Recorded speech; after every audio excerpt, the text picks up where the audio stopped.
വേനൽ ചൂട് കൂടിയതോടെ ഹൈറേഞ്ചിലെ നദികളെല്ലാം വരണ്ടുണങ്ങി. ഹൈറേഞ്ചിലെ ഏറ്റവും വലിയ ജലസ്രോതസ്സായ പെരിയാറിൽ കയങ്ങളിൽ കെട്ടിക്കിടക്കുന്ന വെള്ളം മാത്രമാണ് അവശേഷിക്കുന്നത്.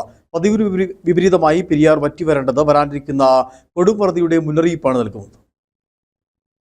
ഈ വർഷം ഹൈറേഞ്ച് ചുട്ടുപൊള്ളുകയാണ്. മുൻകാലങ്ങളെ അപേക്ഷിച്ച് വളരെ നേരത്തെയാണ് ഇപ്രാവശ്യം വേനൽ കടന്നെത്തിയത്. ഇതോടെ പ്രദേശത്തെ നദികളെല്ലാം വറ്റി വരണ്ടു. പെരിയാറ്റിൽ അവിടവിടങ്ങളായുള്ള കൈകളിൽ കെട്ടിക്കിടക്കുന്ന വെള്ളം മാത്രമാണുള്ളത്. കാലാവസ്ഥാ വ്യതിയാനം കാരണം മഴ മാറിയതിന് പിന്നാലെ തന്നെ പെരിയാറ്റിൽ വെള്ളം വളരെ വേഗം കുറയുകയും വളരെ പെട്ടെന്ന് തന്നെ കരിഞ്ഞുണങ്ങുകയുമായിരുന്നു. സാധാരണ ഏപ്രിൽ മെയ് മാസമാണ് ഇത്രയധികം വെള്ളം കുറയുന്നത്. എന്നാൽ ഈ വർഷം ഡിസംബർ ജനുവരി മാസം തന്നെ നദികളെല്ലാം വരൾച്ചയുടെ പിടിയിൽ അമർന്നിരുന്നു.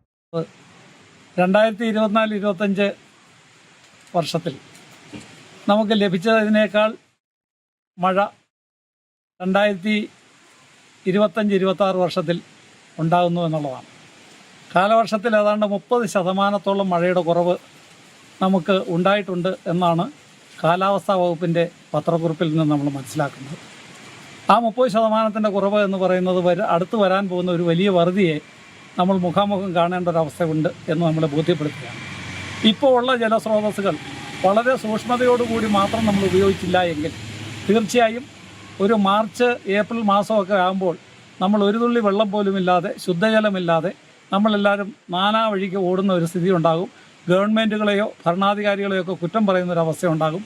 ഇതെല്ലാം മുന്നിൽ കണ്ടുകൊണ്ട് നമ്മൾ ചെയ്യേണ്ട ഒരു കാര്യം ഈ ജലസ്രോതസ്സുകളെ സംരക്ഷിക്കുക എന്നുള്ളതാണ്.